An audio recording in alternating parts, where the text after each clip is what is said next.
अस्सलाम वालेकुम व्यूअर। मुल्क पाकिस्तान के बदलते हुए हालात। अब हम इस मुल्क में ऐसे मुल्क में रह रहे हैं जो मुल्क सिर्फ और सिर्फ 5-10 बंदों के लिए चल रहा है। क्या मतलब कि चंद एक बंधु ने इस मुल्क को अपनी मुट्ठी का कंकर समझा हुआ है।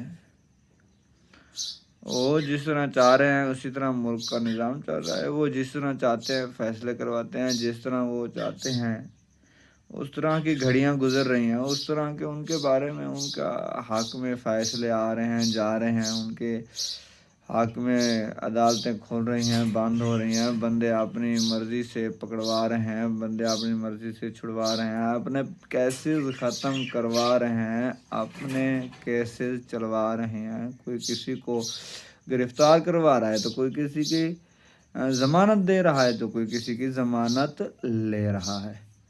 तो ये इंतहाई मुल्क पाकिस्तान के लिए ये बहुत बड़ी बुरी खबर है कि एक मुल्क चंद एक लोगों के लिए, चंद एक लोगों की मुट्ठी का वो कंकर या मुट्ठी का एक पत्थर बन के रह जाए कि वो जिधर चाहें जिधर फेंक दें। ना किसी आवाम का ख्याल हो, ना किसी चाहने वाले का ख्याल हो।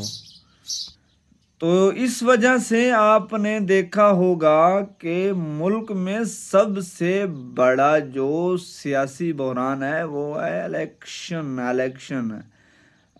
में पाकिस्तान तहरीक इंसाफ की जो सूरत हाल है वो ज़हरी तौर पर मजबूत नज़र आ रही है। लेकिन नून लीग वाले भी तो नहीं चाह रहे कि वो किसी और को इस पाकिस्तान पर बराजमान करने की वो कोशिश नहीं करेंगे। और मुझे तो लगता है कि नून लीग और पीपल पार्टी वाले वो कोशिश करेंगे कि इस साल इस इलेक्शन में इस तरह की गलती ना हो कि वो इमरान खान को दोबारा वज़ीर आज़म बनने दें। क्यों? उनको पता है कि मुकाफ़ात अमल तो होना है, पकड़ दकड़ तो होनी है, और नहीं तो कम अज़ कम उनको केसों में तो घसीटा ही जाएगा। क्योंकि इमरान खान के साथ ऐसा हो चुका है और सियासतदान तो हमेशा बदला लेने पे तुले हुए होते हैं। तो वो कोशिश तो ज़रूर करेंगे इमरान खान साहब या उसकी पार्टी के लोग कि जिस तरह उनके साथ किया गया है, रगड़ा लगाया गया है या लगवाया गया है नैब में, अदालतों में, और इलेक्शन कमीशन के बार बार धक्के और अदालतों में आना जाना, ये सब कुछ इस पीडीएम को भुगतना तो पड़ेगा। तो आप रहें तैयार, इलेक्शन के लिए रहें होशियार। अब आ गया है 14 मई।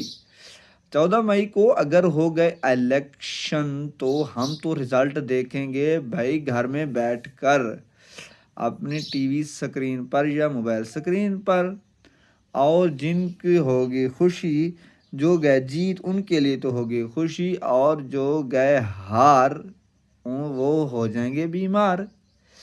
तो आप रहें तैयार कि इस वक्त क्या सूरत हाल है। मुझे तो ऐसा लग रहा है कि शायद इलेक्शन हो ही नहीं। इलेक्शन होते हुए हमें तो नज़र नहीं आ रहे। हाँ, दूसरी बात ये भी याद रखना कि इलेक्शन की डेट अगर एक्सटेंड भी हो गई, बढ़ भी गई, तो इलेक्शन फिर भी अपने वक्त पर होते वक्त भी कोई ना कोई ये सियासी पार्टियां कोई इस तरह का हंगामा आरई करने को तैयार होंगी कि कम अज़ कम पीपल पार्टी, नून लीग, सारी पीडीएम मिल कर के कम अज़ कम पीटीआई को तो हुकूमत पर आने भी ना दिया जाए। क्यों ना आने दिया जाए? उनको पता है कि हमने जो किया है उसकी तो कम अज़ कम हमें भुगतनी होगी। और दूसरी बात ये है कि हम तो کو ووٹ دیں گے جو اللہ اور اس کے رسول کے لیے کام کرے گا۔ اللہ اور اس کے رسول کے لیے کام کرنے والی پارٹی جو میرے نزدیک ہے اور جو بالکل صحیح معنوں میں کام کر رہی ہے، وہ صرف ایک ہی پارٹی ہے جو ہمارے ووٹ کی حقدار ہے، جو حقدار ٹھہرتی ہے، جو ہمارا ایمان کا تقاضا ہے۔ آپ منصف بن کر بیٹھ جائیں اور دل کو سمجھائیں کہ کم از کم ہر ایک نے ملک کو اپنی باری باری سے لوٹا ہے، اپنی مرضی کے من پسند فیصلے کیے ہیں، کروائے ہیں، پکڑ دھکڑ کروائی ہے۔